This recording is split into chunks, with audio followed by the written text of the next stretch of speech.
किया दौरा, सर्वोच्च बलिदान के लिए तेग बहादुर को दी श्रद्धांजलि। मौके पर प्रशासन की मुस्तैदी दिखी सख्त। महिलाओं पर बढ़ते अत्याचार को लेकर बीजेपी गर्म, कार्यकर्ताओं ने हेमंत सरकार का पुतला किया दहन, कहा सीएम दे अपना इस्तीफा।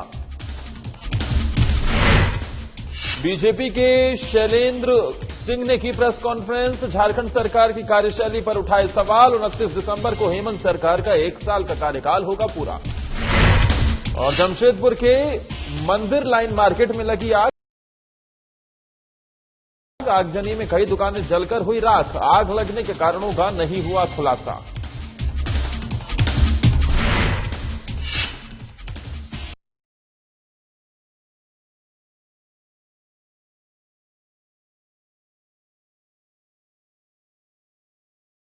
गए वहीं चौथम थाने के देवका बाजार इलाके की पूरी वारदात बताई जा रही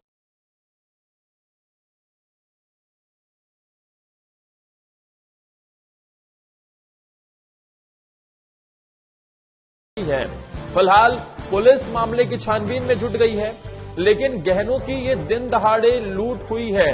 यानी इससे आप ये समझ सकते हैं कि किस तरीके से बिहार में अपराधी बेखौफ हैं, हौसले इतने बुलंद हैं कि वो दिन दहाड़े वारदात को, लूट को, चोरी को अंजाम देने से भी पीछे नहीं हटते हैं। रात के अंधेरे की तो बात ही छोड़ दीजिए, वो तो दिन दहाड़े लूट की वारदात को अंजाम देकर फरार हो जाते हैं, किसी की हत्या कर देते हैं। लेकिन पुलिस प्रशासन की सख्ती कहीं भी दिखाई नहीं देती है। ये प्रशासन की लगातार सख्ती के बावजूद भी बेखौफ नजर आते हैं।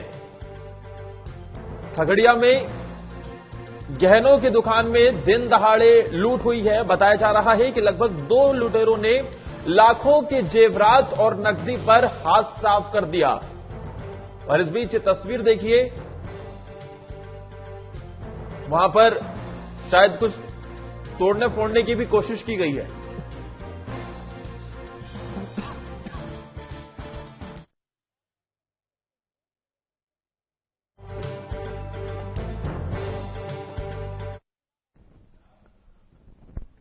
चलिए आगे बढ़ते हैं। प्रधानमंत्री नरेंद्र मोदी ने आज राजधानी दिल्ली में गुरुद्वारा रकाबगंज का औचक दौरा किया है।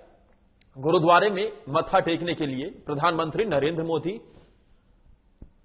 औचक पहुंच गए और इस मौके पर उन्होंने गुरु तेग बहादुर को सर्वोच्च बलिदान के लिए श्रद्धांजलि दी। गुरु तेग बहादुर की पुण्यतिथि शनिवार को मनाई गई।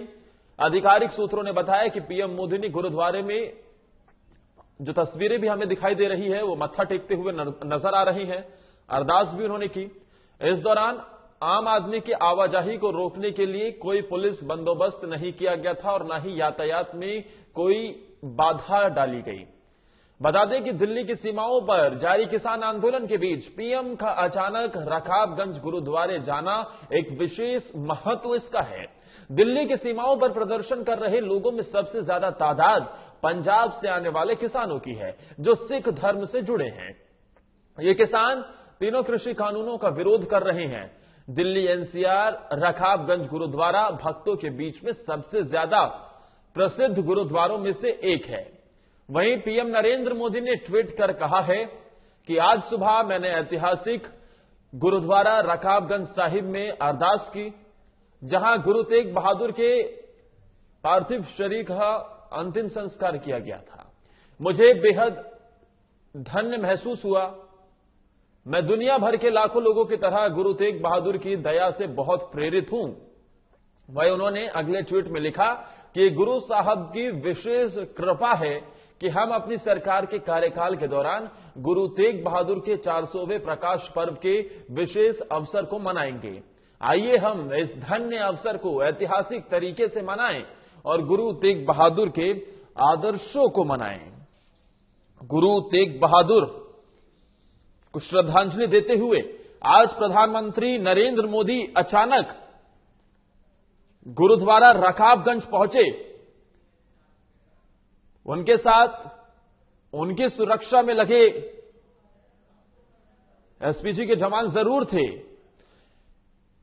लेकिन उसके अलावा ना ही किसी तरीके की यातायात में बाधा डाला गया, ना ही लोगों की एंट्री पर रोक लगाई गई, क्योंकि इसकी कोई भी जानकारी नहीं थी कि प्रधानमंत्री नरेंद्र मोदी गुरुद्वारा रकाबगंज पहुंचकर मत्था टेकेंगे।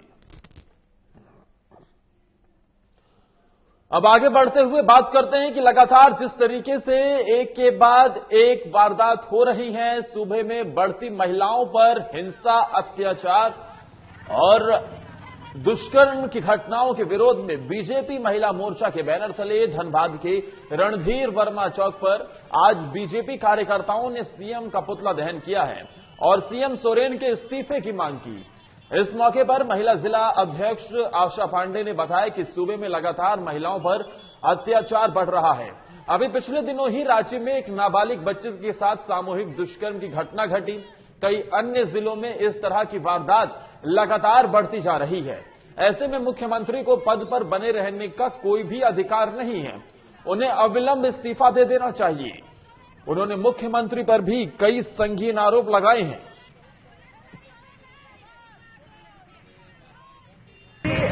मकसद यही है कि जो हमारे झारखंड राज्य में अभी भी जिस तरह से महिलाएं अपने आप को सुरक्षित महसूस कर रही हैं, आज जब हम 21वीं सदी की ओर हैं और जहां महिलाओं का सम्मान होना चाहिए, हमारी जब भारतीय जनता पार्टी की सरकार थी उस समय महिलाओं का जो एक सम्मान का जो कह सकते हैं जो एक ये तजुर्बा था, एक जो दर्द चल रहा था, वो इस सरकार से बहुत बेहतर था।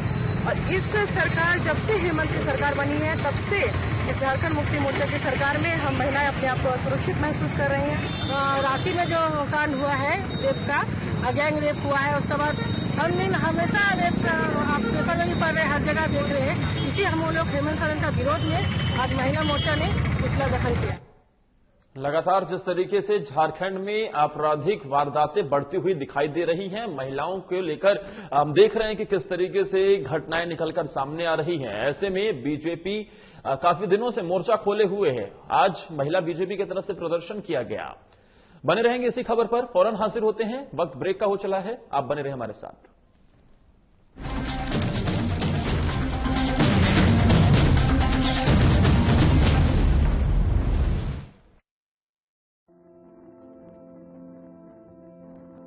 कोरोना का संकट अभी टला नहीं है, इसलिए लापरवाही बिल्कुल नहीं। जब भी घर से बाहर निकलें, मास्क जरूर लगाएं। दूसरी बात, एक दूसरे से कम 2 गज की दूरी बनाएं। और तीसरा, अपने हाथों को साबुन से अच्छी तरह बार बार धोएं। यदि हम इन सभी मुख्य बातों पर अमल कर लें तो कोरोना वायरस के संक्रमण से बच सकते हैं और हमारा राज्य कोरोना मुक्त हो सकता है। मेरे प्यारे झारखंड वासियों, कोरोना का जंग अभी जारी है। हम और आप मिलकर ही इस जंग को जीत सकते हैं। इसलिए सरकार द्वारा दिए जा रहे निर्देशों का पालन करें और विश्वास रखें, हम और आप मिलकर जरूर इस जंग को जीतेंगे। सूचना एवं जनसंपर्क विभाग, झारखंड सरकार द्वारा जनहित में प्रसारित।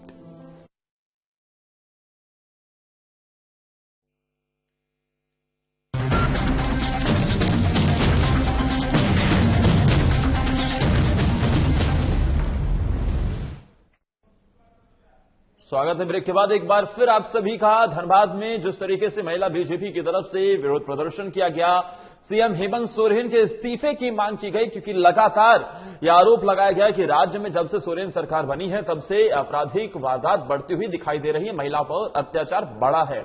हमारे साथ हमारे संवाददाता सुशील कुमार चौरसिया फोन लाइन पर जुड़ गए हैं। सुशील, लगातार हम देख रहे हैं कि जिस तरीके से आपराधिक घटनाएं बढ़ती हुई दिखाई दे रही हैं, ऐसे में बीजेपी विपक्ष में बैठने के साथ ही लगातार विरोध प्रदर्शन इसको लेकर करता हुआ दिखाई दे रहा है। अब आगे की क्या रणनीति बीजेपी की, क्या इस मुद्दे को और जोर शोर से उठाने की तैयारी? जी, जैसा कि हम लोग देख रहे हैं, झारखंड में महिलाओं के प्रति जो अत्याचार बढ़ गए हैं या बलात्कार की जो घटनाएं सामने आ रही है, इसको लेकर भाजपा एक बार फिर से रेस में आई है और सत्ता पक्ष को घेरने की काम कर रही है। अभी इसी का आरोप लगाते हुए मुख्यमंत्री से मौजूदा सरकार से इस्तीफा देने की मांग ये भाजपा के महिला मोर्चा के सदस्य आज पुतला दहन के कार्यक्रम के साथ की और इनकी मांग है कि या तो महिलाओं को विशेष सुरक्षा प्रदान की जाए, महिलाओं के लिए विशेष कुछ अभियान चलाया जाए, अन्यथा मुख्यमंत्री पर इस घटना की जिम्मेवारी लेते हुए नैतिकता के तहत अपना इस्तीफा देने के लिए भाजपा जो है वो सरकार पर दबाव बना रही है। और इनका आगे का रणनीति, पुलिस प्रशासन की तरफ से किस तरीके की कदम उठाए जा रहे हैं, महिलाओं पर जिस तरीके से अत्याचार बढ़ते हुए दिखाई दे रहे हैं, क्या कुछ सख्त कदम उठाए जा रहे हैं? अभी तक तो ऐसा कुछ देखने को नजर नहीं मिल रहा है, कोई भी चीज सामने नहीं आ रही है। हालांकि सेल का गठन किया गया है, महिला सुरक्षा को लेकर स्पेशल टीमें गठन की गई हैं, कई जगहों पर डीएसपी को चार्ज दिया गया है, महिला आरक्षी को चार्ज दिया गया है, महिला पुलिस अधीक्षक को चार्ज दिया गया है, और कोई बहुत ऐसे जगह है जहां पे इंस्पेक्टर लेवल के भी पदाधिकारियों को महिला थाना स्पेशल ब्रांच बनाया गया है। लेकिन फिर भी घटनाएं जो है वो रुकने का नाम नहीं ले रही है, घटनाएं हो ही रही है। ताजा उदाहरण जो हमारे रांची में जो घटना घटी ये है, इसके अलावा अभी रामगढ़ में जो घटना घटी थी वो है, धनबाद में कुछ दिनों पहले घटना घटी थी। तो ये घटनाएं जो है दिन के दिन बढ़ती जा रही है और कहीं ना कहीं घटना हो रही है, और एक उसको लेकर विपक्ष जो है सत्ता को घेर रही है। बहुत बहुत शुक्रिया सुशील, तमाम जानकारी देने के लिए आपका। उधर भारतीय जनता पार्टी सिमडेगा जिला प्रभारी शैलेंद्र सिंह ने प्रेस कॉन्फ्रेंस की है और प्रेस कॉन्फ्रेंस करते हुए झारखंड सरकार की कार्यशैली पर जमकर सवाल उठाए हैं। उन्होंने कहा है कि झारखंड सरकार के कार्यकाल 29 दिसंबर को 1 साल पूरा होने वाला है, लेकिन आज तक एक भी वादा पूरा नहीं किया गया जो चुनाव के दौरान किए गए थे। इसके अलावा राज्य में अब तक 1600 से अधिक महिलाओं के साथ दुष्कर्म जैसी घटनाएं हो चुकी हैं। राज्य में बालू की कीमत सोने के जैसी हो गई है, जैसे सरकार और बालू माफिया मिलकर राज्य को लूटने का काम कर रहे हैं। राज्य में पंचायत चुनाव नहीं हो रहा है, जिसके कारण सभी प्रकार के केंद्र से आई राशि अफसरों के हाथ में जाते ही लूट का सूट का धंधा, माफ कीजिएगा, ये लूट खसोट का धंधा बन जाता है। लगातार उग्रवादी घटनाएं भी बढ़ती हुई दिखाई दे रही हैं, जिसे रोकने के लिए झारखंड सरकार विफल साबित हुई है। बीजेपी के शैलेंद्र सिंह ने प्रेस कॉन्फ्रेंस कर यह आरोप लगाए हैं झारखंड में सिर्फ ट्रांसफर और पोस्टिंग का खेल चल रहा है, रोजगार देने के मामले में झारखंड सरकार पूरी तरह से विफल है। मंत्री बने दुमका ऐसा क्षेत्र में, दुमका विधानसभा दुमका में, जहां पर एक महिलाओं के साथ 13 आदमी बलात्कार की घटना, तो वो नैतिकता के आधार पर उनको इस्तीफा देना चाहिए। बालू की नीलामी अभी तक नहीं हुई। आप सभी जानते हैं कि आज झारखंड में बालू सोना के भाव में बिक रहा है। कोई भी गरीब अपने मकान चाह कर भी नहीं बना पा रहा है क्योंकि बालू नहीं मिल रहा है। बालू के चलते जो गरीब गांव के लोग जो ट्रैक्टर खरीद कर छोटा छोटा काम करते थे, आज उनकी गाड़ी को पकड़ी जा रही है और हजारों हजार रुपया फाइन हो रहा है। सारा लोग त्राहिमाम है और बालू का तस्करी पूरा जेल। सच्ची मोहब्बत करना ही सबसे बड़ा गुनाह है, ये हम नहीं साहब, एक नाबालिग बच्चे की आत्महत्या बता रही है। गांव के ही एक लड़के से सच्ची मोहब्बत की थी, मगर उसने धोखा दे दिया।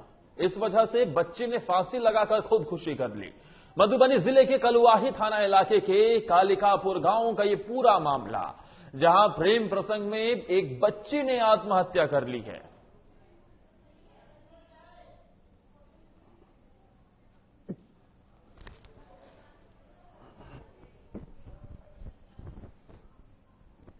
तो उधर मधुबनी के जयनगर पुलिस ने बीती रात स्थानीय कमला पुल के पास सघन जांच अभियान चलाकर 6 शराब तस्करों को गिरफ्तार किया है। उनके पास से 1140 बोतल में बंद करीब 300 लीटर नेपाली देशी शराब, 6 मोटरसाइकिल, 2 साइकिल के साथ कई मोबाइल भी जब्त किए गए हैं। एसपी डॉक्टर शौर्य सुमन ने बताया है कि शराब तस्करी की गुप्त सूचना मिलने के बाद नेपाल से आने वाली सड़क के कमला पुल के पास स्थित मुहाने पर जयनगर के थाना अध्यक्ष संजय कुमार के नेतृत्व में जांच अभियान चलाया गया। उन्होंने बताया कि हिरासत में लिए गए नरेश गोइथ और दिनेश सधाय नेपाल के एनरवा गांव के निवासी हैं। इसके साथ ही इस मामले में एक नाबालिग नेपाली नागरिक को भी हिरासत में लिया गया है। साथ ही पुलिस मामले की छानबीन में भी जुट गई है। काफी दिनों से शिकायत आ रही थी, तो उसी के ऊपर कार्रवाई की गई है। सुबह सुबह आपको 4 बजे से घात लगा के आसपास के इलाकों में मैं और मेरे आदमी और थाना के और साथ में और भी कई लोग वहाँ पे बैठे हुए थे। तो हमने देखा लोगों को बाइक से सुबह सुबह ये लोग रेकी करते हैं कि कोई है तो नहीं, तो ये बाइक लेके सारे जा रहे थे। जैसे ही इनका काफिला आना शुरू हुआ है उसी पे हमने तुरंत, सब लोग सिविल में थे, तुरंत गए और इनको पकड़ा।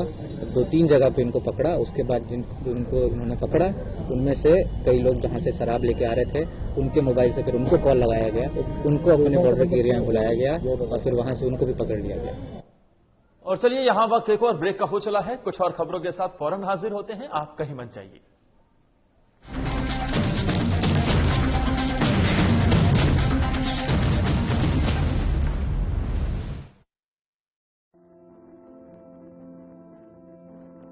कोरोना का संकट अभी टला नहीं है, इसलिए लापरवाही बिल्कुल नहीं। जब भी घर से बाहर निकलें, मास्क जरूर लगाएं। दूसरी बात, एक दूसरे से कम 2 गज की दूरी बनाएं। और तीसरा, अपने हाथों को साबुन से अच्छी तरह बार बार धोएं। यदि हम इन सभी मुख्य बातों पर अमल कर लें तो कोरोना वायरस के संक्रमण से बच सकते हैं और हमारा राज्य कोरोना मुक्त हो सकता है। मेरे प्यारे झारखंड वासियों, कोरोना का जंग अभी जारी है। हम और आप मिलकर ही इस जंग को जीत सकते हैं। इसलिए सरकार द्वारा दिए जा रहे निर्देशों का पालन करें और विश्वास रखें, हम और आप मिलकर जरूर इस जंग को जीतेंगे। सूचना एवं जनसंपर्क विभाग, झारखंड सरकार द्वारा जनहित में प्रसारित।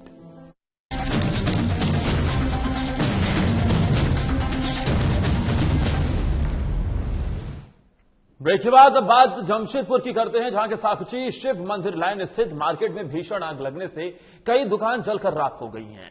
बता दें कि शनिवार देर रात तकरीबन 12 के बीच आगजनी की घटना हुई। वहीं सूचना मिलने पर अग्निशमन विभाग ने पहुंचकर आग बुझाने की कोशिश की। काफी मशक्कत के बाद आग पर काबू पाया गया। वहीं इस आगजनी में लाखों रुपयों का नुकसान भी हुआ है। आग लगने के कारणों का अब तक पता नहीं चल पाया है। यहाँ 12 बज के कुछ मिनट में आग लगा। हिंदुस्तान आग पूरा सफाई हुआ दुकान, वो सामने में कचरा रख के जलाया और जलाने के बाद में मतलब जो लोग आग बुझाए कि नहीं बुझाए मालूम नहीं।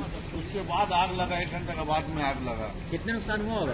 12 बज के कुछ मिनट में आग लगा, बहादुर बताया। कितने दुकानों में ये आग लगी और कितने का नुकसान हुआ है? नुकसान का तभी अंदाजा लगाना मुश्किल है। मैं कितना भी सामान था सब ऊपर में था, मेन सामान ऊपर सामान सब जल्द में खत्म हो चुका है। कम से कम 20 गाड़ी आ चुकी है। झारखंड गवर्नमेंट और टाटा स्टील, आपको टाटा मोटर, 3 प्लेट, सब गाड़ी आ रही है। कितने दुकानों में आग लगी थी? 8 से 10 दुकानों में। कैसे लगी आग ये? अब ये तो पता नहीं चला। उधर गोमिया के स्वांग न्यू माइनर्स स्थित सीसीएल आवासीय कॉलोनी में एक सीसीएल कर्मी के क्वार्टर में शॉर्ट सर्किट से भीषण आग लग गई है। इस हादसे में motorcycle, LED TV, washing machine, घर के तमाम सामान सहित लगभग 3 लाख रुपए से ज्यादा की संपत्ति जलकर राख हो गई। वहीं दूसरे कमरे में सो रहे सीसीएल कर्मी ने पत्नी और 2 बच्चों समेत पीछे की 10 फीट ऊंची 4 दीवारी फांदकर जान बचाई है। सूचना पर दमकल की गाड़ी मौके पर पहुंची, लेकिन तब तक देर हो चुकी थी। घर का पूरा सामान जलकर राख हो गया है। शॉर्ट सर्किट से आग लग गया, हल्ला हुआ तो हम लोग निकले तो मैंने पूरा भयंकर आग था। तो हम लोग कॉलोनी वाला सब है गाड़ी को तोड़ करके पानी से मोटरसाइकिल घर का आग को बुझाए। पूरा घर में गैस वगैरह सब हो गया। अभी कुछ कंट्रोल में। क्या क्या जला? जलने के लिए मोटरसाइकिल खत्म हो गया, इन्वर्टर खत्म हो गया, पंखा खत्म हो गया, नया एलईडी टीवी और फ्रिज। उसके बाद में आप सबका गद्दा फद्दा ये सब जितना है। केंद्रीय चयन परिषद के वनपाल और जलवायु परिवर्तन की परीक्षा शांतिपूर्ण माहौल में संपन्न हुई। शेखपुरा जिलाधिकारी इनायत खान के आदेश की देखरेख में आज केंद्रीय चयन परिषद पर्यावरण, वन और जलवायु परिवर्तन विभाग में वनपाल पद पर नियुक्ति के लिए लिखित परीक्षा सभी 6 केंद्रों पर शांतिपूर्ण, निष्पक्ष और कदाचार मुक्त वातावरण में संपन्न हुई। इसके लिए 12 दंडाधिकारी, 2 जोनल दंडाधिकारी, उड़न दस्ता टीम का गठन किया गया था, जो लगातार निगरानी करते रहे। सभी परीक्षा केंद्रों पर पर्याप्त संख्या में पुलिस बलों और पुलिस पदाधिकारियों की प्रतिनियुक्ति की गई थी। आपको बता दें कि जिले के कई केंद्रों पर 85% परीक्षार्थियों की उपस्थिति रही।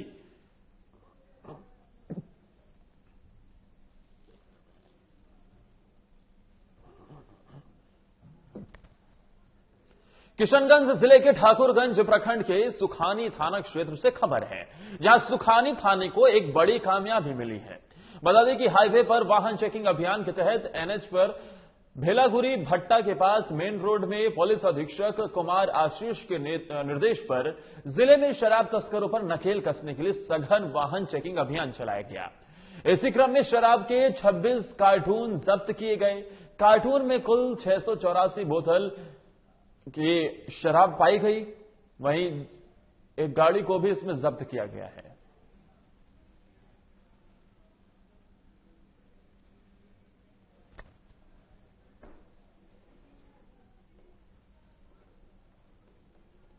वैश्विक महामारी कोरोना वायरस से भारत को मुक्ति दिलाने के लिए मोकामा प्रखंड के शेरपुर गांव में सुप्रसिद्ध कथावाचक सुप्रिया महाराज के नेतृत्व में 5 दिवसीय राम विवाह कथा का भव्य आयोजन किया गया।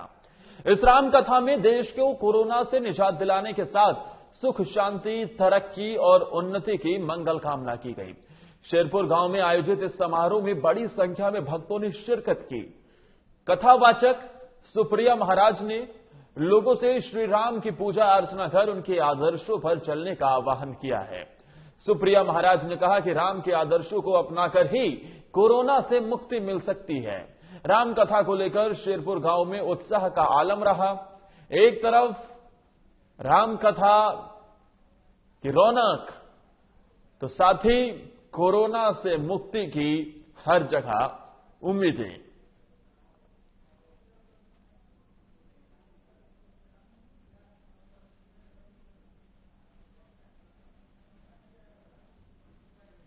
सभी लोग बहुत ही भक्त हैं और भक्ति भाव से यहाँ 5 दिवसीय सीताराम विवाह महोत्सव का आयोजन किया गया था, जिसमें हम कथा व्यास के रूप में बैठे थे और भगवान की कथा लोगों को सुना रहे थे।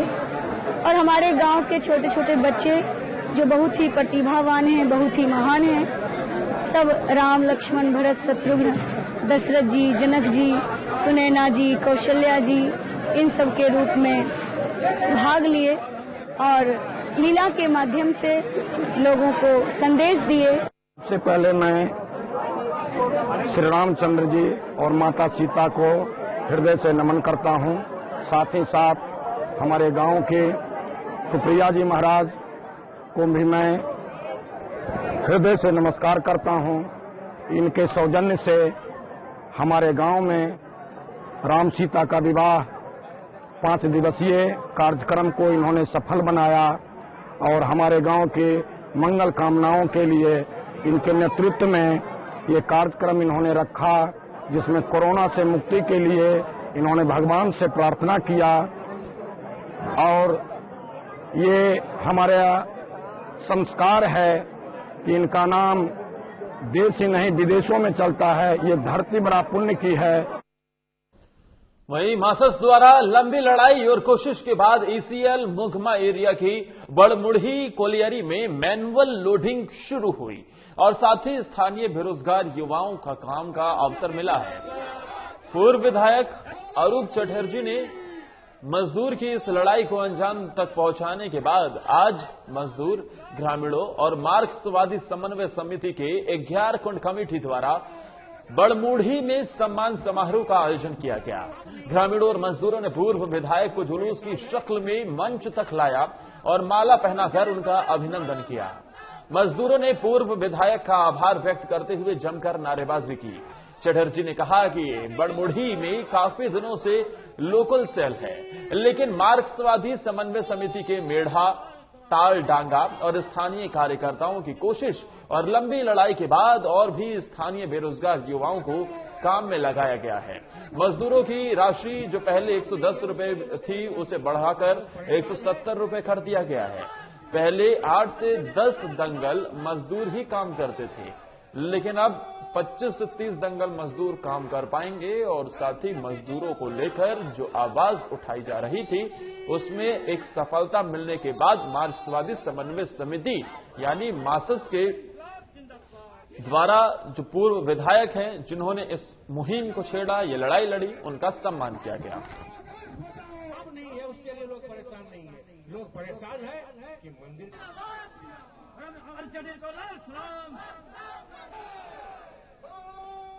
बरमोड़ी में काफी दिनों से ऐसे लोकल सेल है, लेकिन इस बार पहली बार फिर से दोबारा और लोगों को जोड़कर बृहद पैमाने पर किया गया। मजदूरों की जो राशि थी यहाँ 110 दिया जाता था, उसको 170 किया गया। और जो आगे कम से कम 8 या 10 दंगल लोडिंग करते थे, यहाँ हमको लगता है 25 से 30 दंगल काम करेंगे।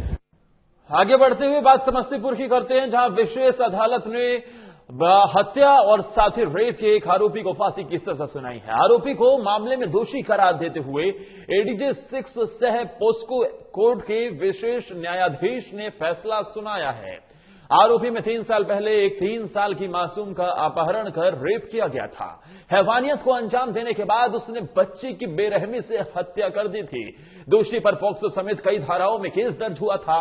परिजनों के मुताबिक आरोपी रामलाल बच्ची को चॉकलेट खिलाने के बहाने गोद में उठाकर ले गया था।